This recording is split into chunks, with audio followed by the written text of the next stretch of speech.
Le championnat de Ligue 2 n'était pas encore terminé quand Gesco s'était déjà activé sur le marché des transferts.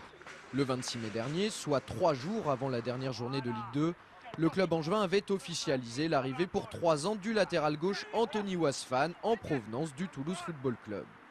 Une semaine plus tard, c'est Thomas Mieniel, défenseur central de 29 ans en fin de contrat à Clermont, qui s'engageait lui aussi pour 3 saisons avec le SCO. Résultat, avec ces deux renforts, Angers venait de boucler son recrutement dans le secteur défensif, ce qui n'est pas encore le cas dans d'autres domaines. Il nous reste notre poste de gardien de but à trouver.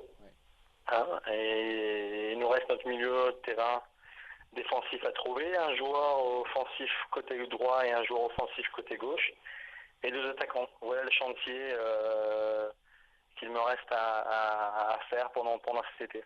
En ce qui concerne le secteur offensif, chantier prioritaire après les départs conjugués de Paul Aloé-Foulou et de Fabrice de Marcolino, les dirigeants angevins se sont enlevés une belle épine du pied en enrôlant Gaëtan Charbonnier. Âgé de 20 ans, cet attaquant longiligne d'1,88 m pour 80 kg a paraphé un contrat de 4 ans en faveur du SCO. La saison dernière, il évoluait avec la formation de CFA du Paris Saint-Germain. Gaëtan y inscrit 13 buts en 27 rencontres. En fin de contrat avec le club francilien qui n'a pas souhaité le conserver, l'avant-centre a été séduit par le projet que lui ont exposé Olivier Piqueux et Jean-Louis Garcia. C'est leur discours qui m'a attiré. Et avec les ambitions qu'ils ont et les ambitions que j'ai, on sait tout de suite bien entendu. Donc après ça a facilité les choses. Signer 4 ans pour moi c'est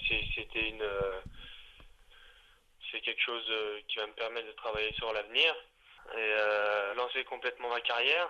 À Paris, Gaëtan n'a jamais réussi à s'imposer. La concurrence des Guillaume Haro et Ludovic Giuli n'a pas joué en sa faveur. En recherche de temps de jeu, l'attaquant formé à Tours a donc opté pour la Ligue 2.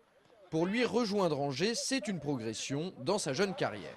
Je viens d'un club de Ligue 1, du PSG, mais j'ai pas joué en Ligue 1, j'ai joué en CFA, donc arriver en Ligue 2 pour jouer en Ligue 2, sportivement, c'est une promotion. C'est sûr, j'ai une belle carte à jouer. Après, il va falloir la saisir et puis gagner la confiance du coach. Avec seulement 3 recrues à ce jour pour 8 joueurs annoncés partant, Angers est loin d'avoir finalisé sa campagne en matière de recrutement. Malheureusement pour le club du président Bernard, certaines pistes ont pris du plomb dans l'aile ces derniers jours. En tout cas, c'est ce qu'annonçaient nos confrères du Courrier de l'Ouest dans leur édition du mardi 9 juin.